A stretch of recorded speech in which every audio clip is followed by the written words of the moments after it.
நேரம் 12:45. இலங்கை ஒலிபரப்பு கூட்டுத்தாபனம் செய்திகள். செய்தி ஆசிரியர் பிரியதர்ஷினி செல்வத்துறை. வாசிப்பவர் நாகபூஷணி. பெண்களின் உரிமைகளை பாதுகாக்க அரசாங்கம் பல நடவடிக்கைகளை எடுத்துள்ளதாக ஜனாதிபதி தெரிவிப்பு. மாங்குளம் பிரதேசத்தில் முதலீட்டு வலயம் ஒன்று அமைக்கப்பட உள்ளது. நிலவுகின்ற மழையுடனான காலநிலையால் 19 மாவட்டங்களைச் சேர்ந்த 44,398 பேர் பாதிப்பு. அனர்த்த நிவாரணப் பணிகளுக்காக முப்படையினர் தயார் நிலையில்.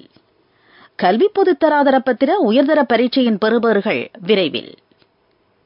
இந்திய பொதுத் தேர்தலின் 6ஆம் கட்டம் இன்று.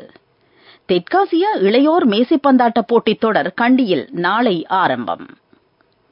பெண்களின் உரிமைகளை பாதுகாக்க அரசாங்கம் பல நடவடிக்கைகளை எடுத்துள்ளதாக ஜனாதிபதி ரணில் விக்ரமசிங்க தெரிவித்துள்ளார். சட்டத்தின் மூலம் பெண்களை வலுவூட்டுவதற்கு தேவையான நிபந்தனைகளை நடைமுறைப்படுத்துவதற்கு தனியான ஆணைக்குழு ஒன்று நியமிக்கப்படும் என ஜனாதிபதி தெரிவித்துள்ளார். கிளிநொச்சி மாவட்ட பொது வைத்தியசாலையில் நிர்மாணிக்கப்பட்டுள்ள பெண்களுக்கான சிறப்பு சுகாதார நிலையத்தை இன்று காலை திறந்து வைத்து உரையாற்றும் போதே ஜனாதிபதி இதனை தெரிவித்தார். பாலின சமத்துவம் தொடர்பான சட்டமூலத்தை அடுத்த மாத இறுதிக்குள் நிறைவேற்றுவது இலக்காகும் என ஜனாதிபதி குறிப்பிட்டுள்ளார். நாடளாவிய ரீதியில் சுகாதார வசதிகளை மேம்படுத்தும் அரசாங்கத்தின் வேலை திட்டத்தின் கீழ் நெதர்லாந்து அரசாங்கத்தின் நிதி உதவியுடன் இந்த நிலையம் அமைக்கப்பட்டுள்ளது. இதற்கென 532 கோடி ரூபாய் செலவிடப்பட்டுள்ளது. ஜனாதிபதி மேலும் கருத்து தெரிவிக்கையில் கிளிநொச்சி நகரம் பாரிய முன்னேற்றம் அடைந்துள்ளதாக தெரிவித்தார். மாங்குளம் பிரதேசத்தில் முதலீட்டு வலயத்தை உருவாக்கி அந்த பிரதேசத்தை அபிவிருத்தி செய்ய அரசாங்கம் திட்டமிட்டுள்ளது. கிளிநொச்சியில் புதுப்பிக்கத்தக்க எரிசக்தி திட்டத்தை ஆரம்பிப்பதற்கான அனுமதி ஏற்கனவே பெறப்பட்டுள்ளது. கிளிநொச்சி பிரதேசத்தில் காணி மற்றும் காணாமலாக்கப்பட்டவர்களின் பிரச்சினை தொடர்பில் அரசாங்கம் கவனம் செலுத்தியுள்ளதாக ஜனாதிபதி இதன்போது தெரிவித்தார். தற்போது நிலவும் மழையுடனான காலநிலையினால் இன்று காலை 6 மணி வரை 19 மாவட்டங்களைச் சேர்ந்த 44,398 பேர் பாதிக்கப்பட்டுள்ளதாக அனர்த்த முகாமைத்துவ மத்திய நிலையம் தெரிவித்துள்ளது. ரத்தினபுரி, கொழும்பு, கேகாலை, அனுராதபுரம், கண்டி, காலி, யாழ்ப்பாணம், புத்தளம், ஹம்பாந்தோட்டை, பதுளை, மாத்தறை, குருநாகல், பொலன்னறுவை, திருகோணமலை, கிளிநொச்சி, நுவரெலியா, முல்லைத்தீவு ஆகிய மாவட்டங்களில் அனர்த்தங்கள் பதிவாகியுள்ளன.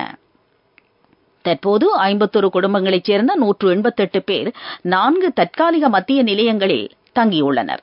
அவர்களுக்கு தேவையான அடிப்படை வசதிகள் செய்து கொடுக்கப்பட்டுள்ளது. அனர்த்தங்கள் காரணமாக 10 வீடுகள் முழுமையாகவும் 2797 வீடுகள் பகுதி அளவிலும் சேதமடைந்துள்ளன. உயிரிழந்தவர்களின் எண்ணிக்கை 7ஆக அதிகரித்துள்ளது. 13 பேர் காயமடைந்துள்ளனர். பலத்த காற்றினால் மரங்கள் முறிந்து வீழ்ந்துள்ளன. இதனால் பல வீதிகளில் போக்குவரத்து தடைப்பட்டுள்ளது. மண் சரிவு அபாய எச்சரிக்கை விடுக்கப்பட்டுள்ள பிரதேசங்களில் உள்ள மக்கள் தொடர்ந்தும் அவதானமாக இருக்க வேண்டும் என அனர்த்த முகாமைத்துவ நிலையத்தின் பணிப்பாளர் பிரதீப் கொடிப்பிலி தெரிவித்துள்ளார். சில நீர்த்தேக்கங்களின் வான்கதவுகள் திறக்கப்பட்டுள்ளன. இதனால் தாழ்நில பகுதிகளில் வசிக்கும் மக்கள் அவதானமாக இருக்க வேண்டும். அனர்த்த இடங்களை பார்வையிடச் செல்வதை தவிர்க்குமாறு அனர்த்த முகாமைத்துவ மத்திய நிலைய பணிப்பாளர் மக்களுக்கு அறிவுறுத்தியுள்ளார். அந்த பகுதிகளில் மீண்டும் அனர்த்தங்கள் நிகழக்கூடிய வாய்ப்புகள் உள்ளன. பல வீதிகளின் இரு மருங்கிலும் மரங்கள் காணப்படுவதால் வீதிகளில் பயணிக்கும் போதும் மரத்தடியில் வாகனங்களை நிறுத்தும் போதும் அவதானமாக இருக்குமாறு பிரதீப் கொடிப்பிலி மக்களை கேட்டுள்ளார். அனர்த்த நிலைமைகள் குறித்து அறிவிப்பதற்காக அவசர தொலைபேசி இலக்கம் ஒன்று வழங்கப்பட்டுள்ளது. அதன்படி 117 என்ற இலக்கத்துடன் தொடர்பு கொண்டு அறிவிக்க முடியும் என்று அவர் கேட்டுள்ளார். நீங்கள் கேட்டுக்கொண்டிருப்பது இலங்கை ஒலிபரப்பு கூட்டுத்தாபனத்தின் செய்திகள்.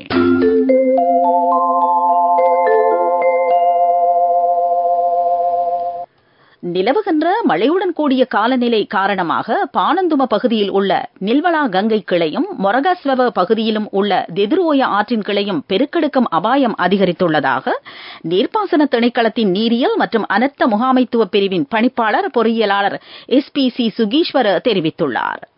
தெதுரோயாவின் 5 வான்கதவுகள் இன்று காலை திறக்கப்பட்டன. கடுகங்கையின் மில்லகந்த பிரதேசத்திலும் அத்தனகலு ஓயாவின் துனமலே பகுதியிலும் வெள்ள நிலைமை ஏற்பட்டுள்ளது.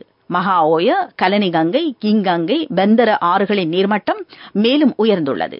8 பிரதான நீர்த்தேக்கங்களின் நீர்மட்டம் தற்போது வான் பாய்வதாக நீர்ப்பாசன திணைக்களத்தின் நீர் முகாமைத்துவ பிரிவின் பணிப்பாளர் நிமல் ரத்னசிறி தெரிவித்துள்ளார்.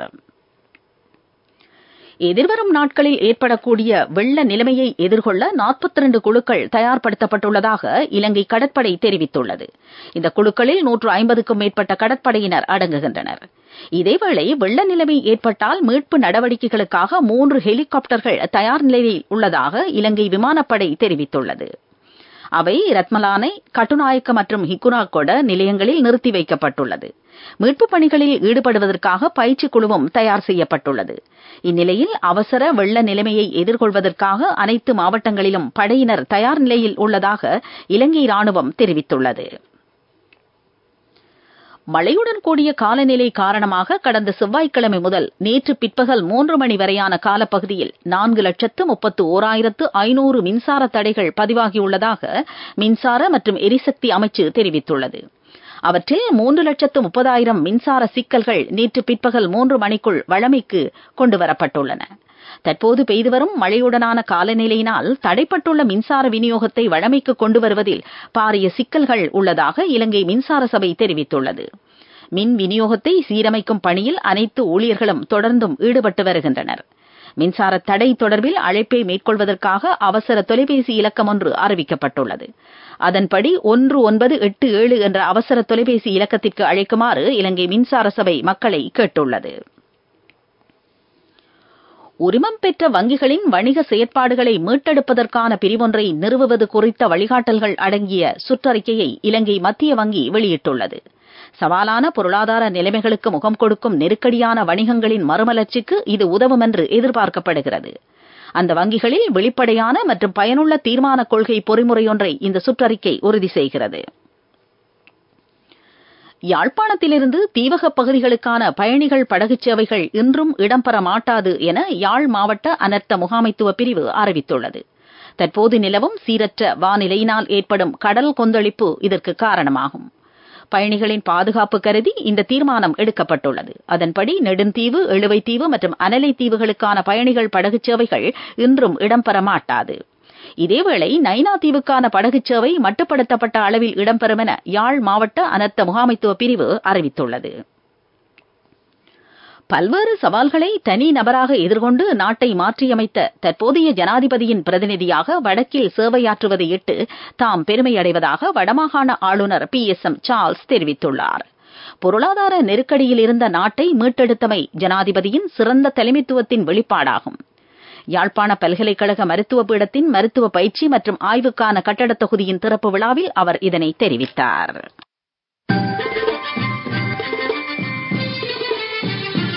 பிரதான செய்தி வழங்குவோர் ஒவ்வொரு வீட்டிலும் இருக்க வேண்டிய வீட்டு வைத்தியர் சித்தாலேப. கல்வி பொதுத்தராதர பத்திர உயர்தர பரீட்சை பெறுபவர்களை விரைவில் வெளியிடுவதற்கு தேவையான ஏற்பாடுகள் மேற்கொள்ளப்பட்டுள்ளதாக பரீட்சைகள் ஆணையாளர் நாயகம் அமித் ஜெயசுந்தர தெரிவித்துள்ளார். விடைத்தாள் திருத்தப் பணிகள் பெரும்பாலும் நிறைவடைந்துள்ளன. கணினி கட்டமைப்பில் தரவுகளை உள்ளீடு செய்யும் பணி தற்போது மேற்கொள்ளப்படுகிறது. கடந்த ஜனவரி மாதம் நடைபெற்ற கல்வி பொதுத்தராதர பத்திர உயர்தர பரீட்சையில் 65 பாடங்கள் சேர்க்கப்பட்டுள்ளமை குறிப்பிடத்தக்கது.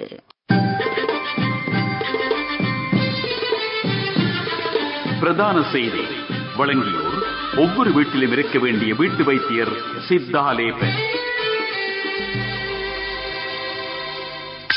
உங்கள் கவனத்திற்கு நிலவும் மழையுடனான காலநிலை காரணமாக டெங்கு நோய் பரவும் அபாயம் ஏற்பட்டுள்ளதாக டெங்கு நோய் கட்டுப்பாட்டு பிரிவு தெரிவித்துள்ளது.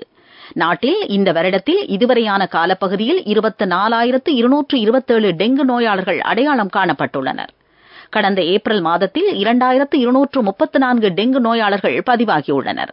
இந்த மாதத்தின் இதுவரையான காலப்பகுதியில் 1,954 டெங்கு நோயாளர்கள் இனம் காணப்பட்டுள்ளனர். கொழும்பு மாவட்டத்தில் அதிகளவான டெங்கு நோயாளர்கள் பதிவாகியிருக்கிறார்கள். அதற்கு அடுத்தபடியாக யாழ்ப்பாண மாவட்டத்தில் அதிகளவான டெங்கு நோயாளர்கள் பதிவாகியுள்ளதாக டெங்கு நோய் கட்டுப்பாட்டு பிரிவு தெரிவித்துள்ளது. உலகச் செய்திகள். 7 கட்டங்களை கொண்ட இந்திய பொதுத் தேர்தலின் 6வது கட்ட வாக்குப்பதிவு இன்று ஆரம்பமானது. இந்தியாவின் தலைநகரான புதுடில்லியில் உள்ள டெல்லி மாநிலத்திலும் இன்று தேர்தல் நடைபெறுகிறது. இந்திய பொதுத் தேர்தல் முடிவுகள் அடுத்த மாதம் 4ஆம் தேதி வெளியிடப்பட உள்ளன. பப்புவா நியூகினியாவில் ஏற்பட்ட மண் சரிவில் சிக்கி உயிரிழந்தவர்களின் எண்ணிக்கை 300-ஐ தாண்டியுள்ளது. 1182 வீடுகள் முற்றாக புதைந்துள்ளன. அந்த வீடுகளில் இருந்தவர்கள் தொடர்பாக இதுவரை தெளிவாக தெரியவில்லை என்று பப்புவா நியூகினியா அரசாங்கம் தெரிவித்துள்ளது. மண் சரிவினால் பாதிக்கப்பட்ட கிராமத்தில் 3895 பேர் வசித்து வந்ததாக தகவல் கிடைத்துள்ளது. மோசமான வானிலையால் மீட்புப் பணிகளை மேற்கொள்வதில் கடுமையான சிக்கல் ஏற்பட்டுள்ளதாக நிவாரணப் பணியாளர்கள் தெரிவிக்கின்றார்கள். அபிவிருத்தி செய்திகள். யாழ்ப்பாணத்தில் 372 பயனாளிகளுக்கான காணி உறுதிப்பத்திரங்கள் ஜனாதிபதி ரணில் விக்ரமசிங்கவினால் நேற்று கையளிக்கப்பட்டன. 20 லட்சம் காணி உறுதிகளை வழங்கும் தேசிய நிகழ்ச்சி திட்டத்தின் கீழ் யாழ்ப்பாண மாவட்டத்தில் 1286 பயனாளிகளுக்கான காணி உறுதிப்பத்திரங்கள் வழங்கும் நடவடிக்கையின் முதற்கட்டமாக இது நடைபெற்றது. அத்துடன் எதிர்வரும் 2 நாட்களுக்குள் வடமாகாணத்தில் 5000 பேருக்கான காணி உறுதிப்பத்திரங்கள் வழங்கப்பட உள்ளதாக குறித்த நிகழ்வில் கலந்து கொண்ட வடமாகாண ஆளுநர் PSM சார்ல்ஸ் தெரிவித்தார். விளையாட்டுச் செய்திகள். தெற்காசிய இளையோர் மேசைப்பந்தாட்ட போட்டித் தொடர் நாளை கண்டி மாநகர சபை உள்ளக விளையாட்டரங்கில் ஆரம்பமாக உள்ளது. இது எதிர்வரும் புதன்கிழமை நிறைவடையும். ஆசிய இளையோர் மேசைப்பந்தாட்ட போட்டித் தொடருக்கு தெற்காசிய பிராந்தியத்திலிருந்து தகுதியான வீரர்களை தெரிவு செய்வது இந்த தொடரின் நோக்கமாகும். ஆசிய மேசைப்பந்தாட்ட சம்மேளனத்தின் வழிகாட்டுதலின் கீழ் இலங்கை மேசைப்பந்தாட்ட சம்மேளனத்தினால் நடத்தப்படும் இந்த போட்டியில் இலங்கை, இந்தியா, பாகிஸ்தான், பங்களாதேஷ், மாலைத்தீவு, நேபாளம் ஆகிய நாடுகள் இணைந்து கொள்ள உள்ளன. 7 ஆண்டுகளுக்கு பின்னர் இந்த போட்டியை இலங்கை நடத்துகிறது. ஆசிய இளையோர் மேசைப்பந்தாட்ட தொடர் சீனாவில் அடுத்த மாதம் 30ஆம் தேதி முதல் ஜூலை மாதம் 6ஆம் தேதி வரை நடைபெறவுள்ளது. வர்த்தக செய்தி அனுசரணை. பட்டதாரியாகும் போது, திருமணத்தின் போது, குழந்தை பிறப்பின் போது மற்றும் 25வது திருமண ஆண்டு நிறைவின் போது 50,000 ரூபாய் வரை விசேட அனுகூலங்கள். மாதாந்தம் 12,500 ரூபாய் வீதம் சேமித்திடும் ஸ்ரீ சேவிங்ஸ் சாம்பியன்களுக்கு மேலும் பணப்பரிசுகள். ஹம்பாந்தோட்டை மாவட்டத்தின் விவசாய உற்பத்திகள் உட்பட பல்வேறு உற்பத்தி விற்பனை மத்திய நிலையங்கள் விரிவுபடுத்தப்பட உள்ளன. அதற்கான முயற்சிகளை மாவட்ட விவசாய குழு மேற்கொண்டு வருகிறது. ஹம்பாந்தோட்டை ருகுணுபுர நிர்வாக நிலைய பகுதியில் நடத்தப்படும் விற்பனை நிலையம் மக்கள் மத்தியில் பெரும் வரவேற்பை பெற்றுள்ளது. 12 மாவட்ட பிரதேச செயலக பிரிவுகளில் விவசாயம் மற்றும் ஏனைய உற்பத்தி விற்பனை நிலையங்களை அமைப்பதற்கும் திட்டமிடப்பட்டுள்ளது. அரசு மற்றும் தனியார் நிறுவனங்கள் இதற்கு பங்களிப்பை வழங்குகின்றன. பட்டதாரியாகும் போது, திருமணத்தின் போது, குழந்தை பிறப்பின் போது மற்றும் 25வது திருமண ஆண்டு நிறைவின் போது 50,000 ரூபாய் வரை விசேட அனுகூலங்கள். மாதாந்தம் 12,500 ரூபாய் வீதம் சேமித்திடும் ஸ்ரீ சேவிங்ஸ் சாம்பியன்களுக்கு மேலும் பணப்பரிசுகள். பொருளாதார செய்திகள். ஏற்றுமதி விவசாய திணைக்களம் சூரியவெவ பிரதேசத்தில் மிளகாய், பாக்கு, மஞ்சள், இஞ்சி போன்ற பயிரினங்களை விரிவுபடுத்தி வருகிறது. இதற்காக விவசாயிகள் விண்ணப்பிக்கலாம் என சூரியவெவ ஏற்றுமதி விவசாய அதிகாரி தெரிவித்துள்ளார்.